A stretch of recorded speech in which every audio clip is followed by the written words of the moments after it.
20 years old lang ang player na to ng Strong Group PH. Pinabilib ang commentator. Napawaw na lang si Jordan Heading, rising star, former teammate ni Andy Gemao ng Bully pa. Grabe itong si RJ Abarientos, naghalimaw kagad sa first quarter kontra sa isa pang team ng Taiwan, ang ROC White o yung Team B ng kanilang national team. Yung Team A ng Taiwan ay hindi pa natatalo. Yun yung ROC Blue na may kartadang 6 na panalo at wala pang katalo-talo. Etong nakalaban nila sa ngayon ay may 3 talo at may 3 ring panalo. Umabot kagad ng 12 puntos ang kalamangan nitong Strong Group PH sa home team dahil sa 3-pointer na to ni RJ Abarientos. Sinundan pa yan ng behind the back pass niya kay DJ Fenner. Etong si Tony Inot naman nag-flex pa sa fans. Maagang nakontrol ng SGA ang laban at nagsitahimik ang crowd sa mainit na simula ng ating mga pambato. 30-15, end of first quarter, 15 points ang lamang ng Strong Group PH. Second quarter, desente ang 3-point shooting ng SGA at natambakan na ng 20 ang Team B ng Taiwan. Naasahan din ng kupunan ng scoring ability nitong si Kiefer Ravena. Total team effort mga idol, hindi lang nakasandal kay Chris McCullough, and Jordan Heading attacked the basket for 2-point layup.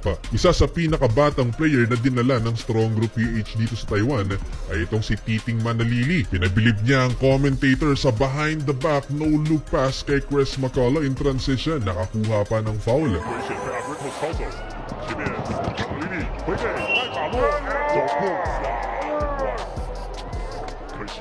Isa to sa teammate ni Andy Gemao sa Letran mga idol. Isa sa main sponsor ng Letran ng SGA, kaya naman nakuha ang player na to. Talaga namang may ibubuga. Itinanghal din na finals MVP ng NCAA Juniors Basketball itong si Titing Manalili. Kapatapos ang first half, muli niyang pinabilib ang commentator ng bully ng kalaban ng 20 years old.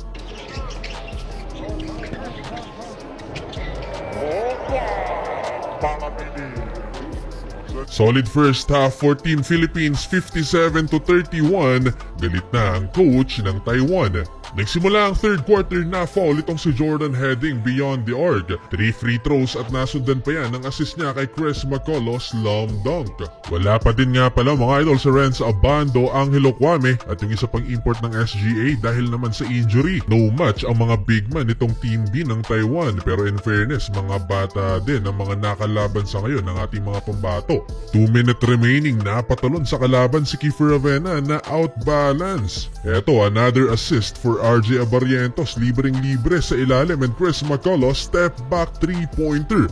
Lobo sa 26 points ang lamang ng SGA, 80-54. Fourth quarter, nag-ala Luka Doncic, step back 3-pointer naman itong si Kiefer Ravena, fade away pa mga idol. Under 6 minute remaining, 2-on-1 break, nag-showtime si DJ Fenner mula sa assist ni Kiefer Ravena.